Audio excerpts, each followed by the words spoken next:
So for the third reading this morning, I've chosen the temptation of Jesus in the wilderness, Luke's account. There are three different accounts in the scriptures. And it's interesting that Luke and Matthew have slightly different versions of it. So Luke kind of devotes 13 verses to it, Matthew 11, and then we got Mark, and Mark just wipes it out in like two statements. Mark, it reminds me, when I read Mark, he doesn't waste words. He reminds me of the passage in Caesar's Gallic Wars. Have you ever studied Latin in school? You know, Caesar's triumphs in Gaul or France. And he starts off by saying, Veni, Vidi, Vici. I came, I saw, I conquered. Enough already. And so you get the same situation. And when Mark is talking about Jesus' temptation, he says, the Spirit drove him into the desert. He stayed for 40 days. He was tempted by Satan. He lived with the wild beasts, and the angels looked after him. Finished palaver. Now, Luke has a much better version of it. So here's Luke's version. Jesus, full of the Holy Spirit, left the Jordan and was led by the Spirit into the wilderness, where for 40 days he was tempted by the devil. He ate nothing during those days, and at the end of them, he was hungry. The devil said to him, if you are the Son of God, tell this stone to become bread. Jesus answered, it is written, man shall not live on bread alone. The devil led him to a high place and showed him in an instant all the kingdoms of the world.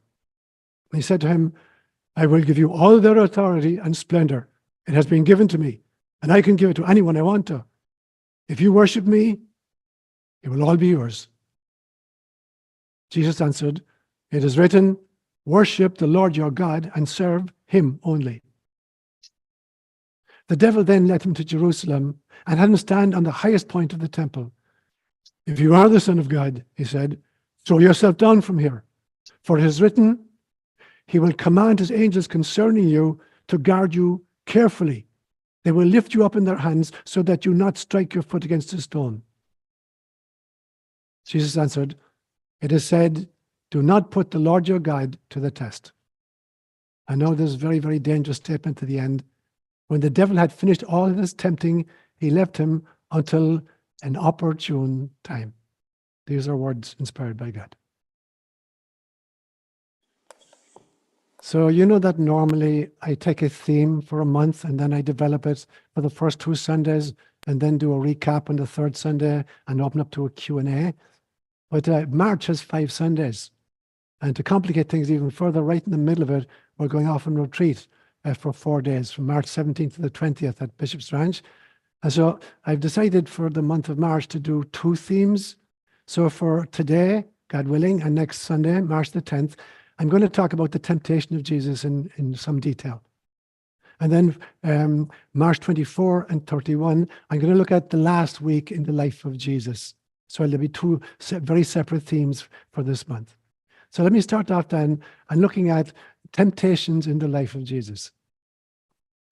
When I look at the temptations to which Jesus is subject, it's always about the temptation to twist his mission, to do the mission a little bit differently from what the Father asked of him. And there are 4 different reasons why these kinds of temptations come. One temptation, and you find this in Gethsemane, one temptation was to save his own life. In the garden, the night before he died, he's saying to the Father, if it be possible, let this chalice pass from me. Is there any other way that I can fulfill my mission besides being crucified tomorrow? And so the first temptation is to twist the mission in order to save his own life. And which of us wouldn't do the same thing? The second kind of temptation is the temptation to focus on becoming a celebrity. And he resists this very definitely. Again and again and again, after he's performed a miracle, he'll say to him, don't tell anybody. Go and show yourself to the priest, he says to the guy whom he cured of leprosy. Or when the apostles realize that he's the Mashiach, the Messiah, he says, don't tell anybody. So the temptation to become a kind of a celebrity, and that's the temptation he eschews as well. The third kind of temptation has to do with the grab for power. You know, and it's a twin kind of temptation for him. There's a religious aspect to it and a political aspect to it, because the notion of the Messiah was that he would be both the kind of high priest and the king of Israel. And so that's the third temptation, to kind of grab power in some form. And then the final one, and the most insidious and persistent one, I believe, was to allow other people to dictate what his mission should be. And I'm going to go through a few important groups in the life of Jesus and show what the temptation was here. Do it my way, and I'll follow you. So the first one is his own family. And it's amazing to me that suddenly at the age of 30, Jesus, who had been a carpenter, now is becoming a healer and a preacher. And his family freak out. There's this great passage in Mark's Gospel in chapter 3, in verse 21, and again in verse 31. When Jesus began his public ministry, and he's 30 years of age, we are told his family came to take him by force because they thought he had gone mad. Check it out for yourself. Mark chapter 3, verse 21. As soon as he began his public ministry and he's got involved in healings and preaching, his brothers and sisters thought the guy had gone crazy. He'd flipped his lid. And so they take him, not just to try to persuade him, to take him by force because they thought he'd gone mad. And he refused to see them. So they come back 10 verses later and they bring his mother with them, hoping that she'll persuade him to come to his senses. And he's inside in the house, surrounded by disciples, and he's preaching, and his family can't get in. So they send in a messenger, your mother and your brothers and sisters are outside, and they want to talk to you. And Jesus looks around and says, who is my mother? And who are my brothers and sisters? I'll tell you who my mother is and who my brothers and sisters are. My mother and my brothers and sisters are those who listen to the word of God, and cleave to it. So he refuses to see them. So there's huge family pressure on Jesus to get his act together and not go crazy. Then you have the ants getting, there's another story you find in Matthew's Gospel in chapter 20, where as Jesus is becoming successful, and two of his disciples are James and John, they're called Zebedee's sons. And the mother of Zebedee's sons, who may in fact be an aunt of Jesus, she comes to him when he's becoming successful, and she kneels down in front of him. We have this kind of idea in Kenya as well. In Swahili, if you're really trying to kind of honor somebody, you kneel down and you grab the person's feet and you say, shikamoo, which literally means, I hold your feet. So it's an act of really respect to somebody. So this woman kneels down for Jesus, holds his feet, and Jesus realizes she's going to look for a favor. What is it she wants? He says, what do you want, Auntie? And she says to him, I just a very small request. I want you to promise me that when you come into your kingdom, you take my two sons and give them special positions. I want one of them on your right-hand side and the other guy on your left-hand side when you come into your kingdom. So now do it the auntie's way, and you've got a totally different kind of a mission. You're going to be this very, very successful character. Peter, as usual, Peter constantly puts his foot in it. So there's this great statement, it's in Matthew's Gospel, around chapter 16 somewhere, where Christ is saying to them, who do you think that I am? Who do people think that I am? And Peter says, you are the Christ, the Son of the living God. And Jesus is really happy. He says, you got it. And you didn't say this on your own. You said it because God told you. And so Peter's kind of feeding his oats at this stage. And Jesus goes on and says, okay, and here's how it's going to happen. And then he talks about that he's going to be captured and crucified. And Peter stands up, don't be talking about that kind of stuff. You're not going to die. You're going to be the king of Israel. And Christ says a very strange thing. He says to him, get away, get behind me, Satan. Now, Satan, ha-Satan in Hebrew means the adversary, or the kind of it's not just the devil itself, but the adversary, an alternative perspective. And Christ says to Peter, get behind me, Satan, tempter. You are a dangerous trap to me. You are seeing things merely from a human point of view, not from God's point of view. Now, I think the reason Christ got upset was this was too close to the bone. It's like Peter in the last week of Jesus' life is giving him another possibility. You don't have to die. You don't have to be captured. There's got to be another way of doing this thing. And this is really close to the bone because Jesus will fall into this trap, in a few days' time in Gethsemane. And so he tells Peter, get behind me, Satan. Get behind me, adversary. The apostles in general are constantly trying to create scenarios in which Christ is not going to be a suffering servant. So there's a story in Mark's Gospel in chapter 9 where Jesus is walking along the road and his disciples are a few paces behind and they're arguing. He can hear them arguing about something. So he stops, turns around, and they come up to him and he says to them, what were you arguing about on the road? And we're told they kept quiet. Because what they were arguing about was, when Jesus becomes the king of Israel, who's going to have the most important portfolio? Who's going to be the Minister for Health, or the Minister for Education, or the Minister for, Education? And so Peter wants to be in one position, James wants to be in another position, and that's what we're arguing about. Now, again, here's in some senses a temptation to Jesus. You could do it that way if you wanted to. You could become the king, you could have total jurisdiction, and then you'd have to appoint ministers of various kinds. So again, it's a temptation for Jesus to do it differently. And then he comes to his own village in Nazareth. He'd been wandering around Galilee, Judea, and Samaria. And now he's back in his own hometown. And you find this story in Matthew's Gospel in chapter 13. And he comes back to his hometown, and he's preaching in the synagogue, and people are amazed. Shangad, we say in Swahili. And said, where did this man get this wisdom and these miraculous powers? Isn't this the carpenter's son? Isn't his mother's name Mary? And his brothers are called James and Joseph and Simon and Judas. Aren't all his sisters here with us? Where did this man get all these things? And we're told they took offense against him. So again, his own village has an idea about who he should be and how he should live his life. So there's constantly being bombarded with other people's versions of how to live his mission. The religious authorities have the same problem, the Sadducees and the Pharisees. And they're complaining, if you really were a man of God, you wouldn't be hanging around with tax collectors and sinners and prostitutes. And so get your act together and maybe we'll give you a hearing. But the company you're keeping, you're condemning yourself. Who's going to take you seriously when you're surrounded by tax collectors and sinners and prostitutes? And then you have the political authorities, particularly Herod. The story of Herod where Pilate hands Jesus over to Herod because Herod had jurisdiction in Galilee where Jesus was from, whereas Pilate, strictly speaking, was in charge of Judea, that region. And so we are told that, Pilate sent Jesus to Herod after trying him initially himself. And Herod, we hear, was delighted because he'd been hearing about this Jesus character for years, and he was hoping to see him perform a miracle of some kind. So we are told he plied Jesus with questions, and Jesus refused completely to answer him. Herod is the only character in the life of Jesus that we're told Jesus refused even to speak to him. He wouldn't exchange a single word with Herod because he knew that it was a waste of his time. This was the last day of his life. He was going to spend time with somebody who wanted an entertainer. And the result was Herod and his soldiers then ridiculed and mocked Jesus, and they sent him back down to Pilate, to be condemned. And then finally, you have Satan himself, Satan, the tempter, or Satan, or the devil. And we are told then that from Luke's account and from Matthew's account, that Jesus spent 40 days in the desert, and he's tempted in 3 very different ways.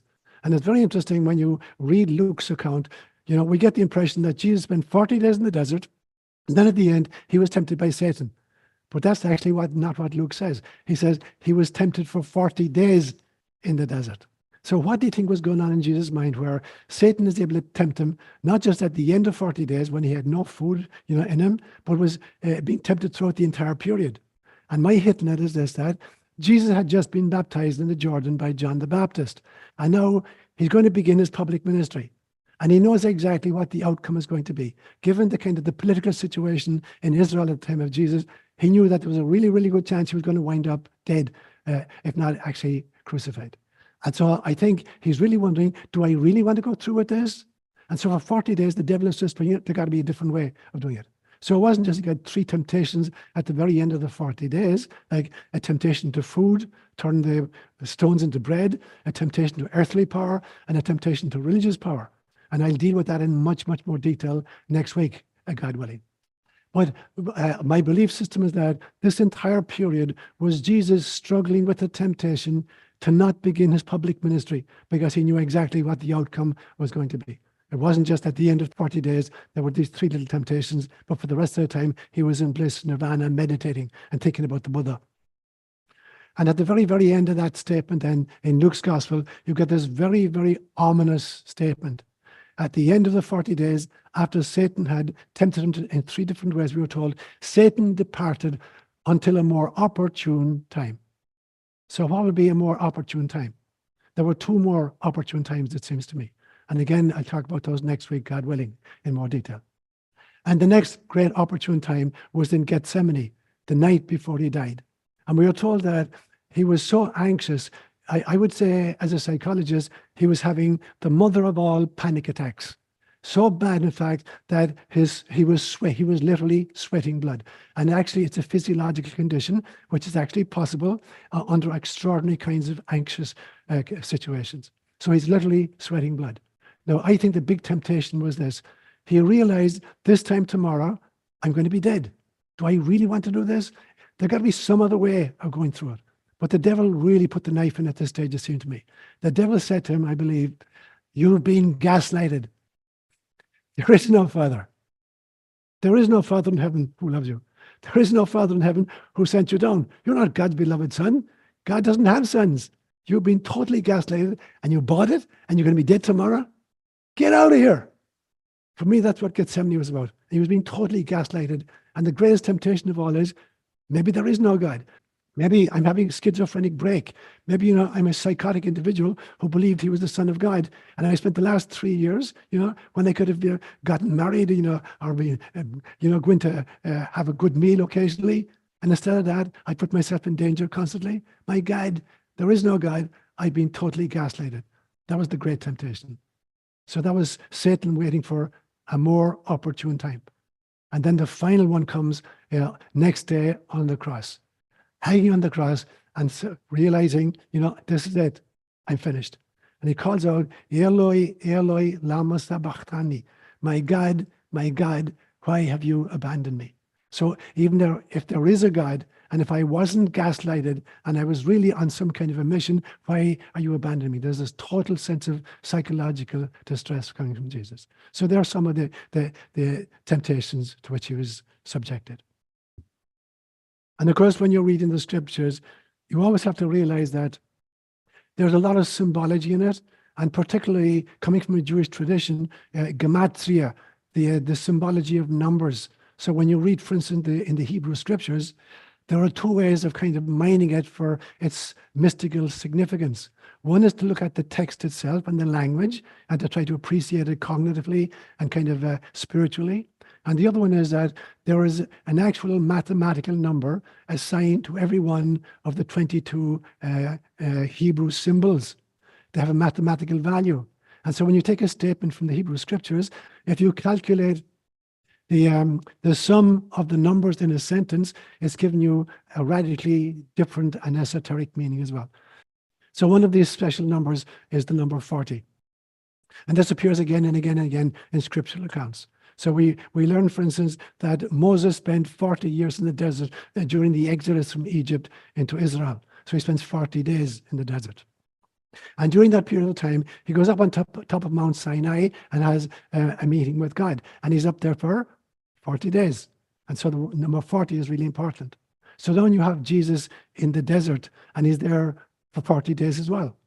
And then you look at what happens after Jesus' death and ascension and Pentecost. When you look at Luke's account of how these progressed, John makes resurrection and Pentecost the very same day. We learn in John's gospel that on the day of resurrection, Jesus appeared in the upper room, although the doors were locked. He appeared to the disciples and he said, receive the Holy Spirit. So according to John, Pentecost and resurrection happened on the very same day. Luke separates them and does it like this. When you read Luke's account, resurrection happens, and then exactly 40 days later, ascension happens. And then 10 days after ascension, Pentecost happens. So again and again and again, it's beautiful to me as a mathematician to look at where numbers appear. And there's no place there's more profound numbers than the book of Revelation. You get the number, interesting number, 3.5 comes, 7 comes, 12 comes, 144 comes, 144,000 comes. So numbers have a huge significance. So sometimes as you read in the scriptures and you come across words of various kinds, what do these words mean to you? What's the mathematics of these words? What does it mean to you? So then I want to just examine the phenomenon of temptation itself. And I would call this maybe surfing temptation, how to surf temptation. Now, the beautiful two readings we had, that Michael had picked out and that Seán and Bill had read for us, I think just nailed this really well. So there's a dark side to temptation and there's a light side to temptation. The dark side is we have free will. One of the greatest gifts we've been given as human beings is free will. Now, I think every entity above humanity, you go through into the angelic realms and above it, free will is a major driver of behavior once you get to the stage of being human or above. And so the more advanced a civilization is, or a species is, the greater its abilities and the greater its temptations. Because if you've got great abilities and great resources, the temptation is always there to grab even more power or more resources. So free will immediately, the dark side of free will is that the more free will we have and the more advanced we are and the more resources we have, the greater our abilities and the greater the temptations to corruption. So that's part of the dark side. So when you think about temptation, then typically all temptation is ultimately to power and control of resources, of people, and of institutions. All temptation basically is around these things. And you find it in politics, you find it in religions, you find it in the news media, you find it in the financial world, you find it in education, you find it in agriculture, you find it in medicine, you find it in the military. Because power corrupts. If you're not side by side with power, you're not open to the light. And so power definitely corrupts. And the greatest kind of example of that for me was Lord Acton. Lord Acton was kind of an anomaly in England in the 1850s, 60s, and 70s. He was a lord and he was Catholic, which was very, very unusual in England at that time, which was hugely Protestant. And he was a very, very dedicated Roman Catholic until the Pope at the time decided to declare himself infallible. And Lord Acton said, power corrupts and absolute power corrupts absolutely. And he's absolutely right. The papal power has been misused again and again and again throughout history. If you want to read history of the medieval papacy, for instance, right up to even Pius IX, and the skullduggery that went on in the Vatican, and some people would believe still goes on in the Vatican because power corrupts, and that kind of power corrupts really, really badly. And what I've seen again and again and again is that narcissistic megalomaniacs tend to rise and self-promote to leadership positions in all kinds of governing bodies and in all kinds of hierarchical systems. Less than 1%, about 1 to 2% of human beings are born narcissist. But when you look at particular professions, they're overly represented. And in my opinion, they're overly represented in politics, in the military, in the financial world, and in the churches. You get real megalomaniacs coming to positions of power. So we have to be really, really careful. That then is that is the dark side of temptation. But there is a light side, and this is really, really important. So Rumi, one of the greatest, I believe, mystics and poets of all time, would say famously, out beyond ideas of wrongdoing and right doing, there is a field. I will meet you there. So these categories of wrongdoing and right doing, of light and dark, in some senses, there's a field beyond that. Because in some senses, they're artifacts of the human experience, or they're artifacts of incarnation of all kinds. But there's a different field out there. There's the field of cosmic consciousness in which you've gone way beyond just splitting stuff up to wrongdoing and right doing. And Shakespeare said it more beautifully as well. Shakespeare says, there is nothing either good nor bad, but thinking makes it so. In other words, it's our thought processes, our facility at kind of pigeonholing our thinking that puts stuff into two different categories, good stuff or bad stuff. When in actual fact, everything is grist for the mill of our growth. It is very, very important for us to meet the darkness as well as meeting the light. Otherwise, we don't progress. And therefore, whatever Satan means or whatever the devil is, we are meant to work with that reality in order to grow spiritually. Without the presence of that kind of energy, we would not grow spiritually. We would stagnate. And so temptation then is not just an invitation to evil, but it's an opportunity to hone the faculty of discernment.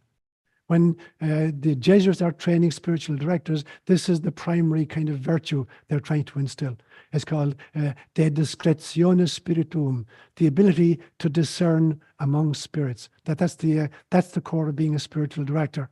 Helping people to discern between the spirits that are asking them to move in particular directions. So temptation then is not merely an invitation to be bad or to do bad things, but it's an opportunity to hone your faculty of discernment. And all of the great avatars encounter this. Jesus did, the Buddha did, again and again and again. Before they begin their public ministries, there's kind of like a final showdown where they're being tempted to do it differently from what they agreed to do before they incarnated. And it's a feedback system, because you can't hit the bullseye unless you use the feedback from previous arrows to adjust your aim. So the notion of sin in the New Testament is taken from the metaphor of archery. You pull the string and you release the arrow and you miss the target. And then you adjust your aim on the basis of the feedback. And so feedback becomes really important. So sin is not all bad, because if it allows you to readjust your aim, then you grow into the light. And so you can't hit the bullseye unless you look at the feedback you're getting from the trajectories of the previous arrows. Then you adjust your aim. So without temptation, we'd be robots, pre-programmed to be good. We'd be AI with a particular algorithm that forces us to act in a particular direction again. There would be no free will whatsoever, and there would be no light or no virtue possible. And so I've done this to you before. I see this window with 4 panes of glass in it, and there's 2 rows and there are 2 columns. And one row is consciousness, and the other row is, one column is consciousness and the other the unconscious, and one row is good and the other is evil. So you get 4 panes of glass. And when you look at it, they represent this to me. One pane of glass is you're unconsciously good. That means you're just lucky. You just happen to do the right thing or the good thing. Secondly, you're unconsciously evil. And that means you're asleep. The third pane is you're consciously evil. And then you're pathological. And the fourth one is you're consciously good. And then you're enlightened. And the entire purpose, the ultimate purpose of incarnation, is to wake up fully, to be fully conscious, and to become good, enlightened beings. Namaste, my brothers and sisters.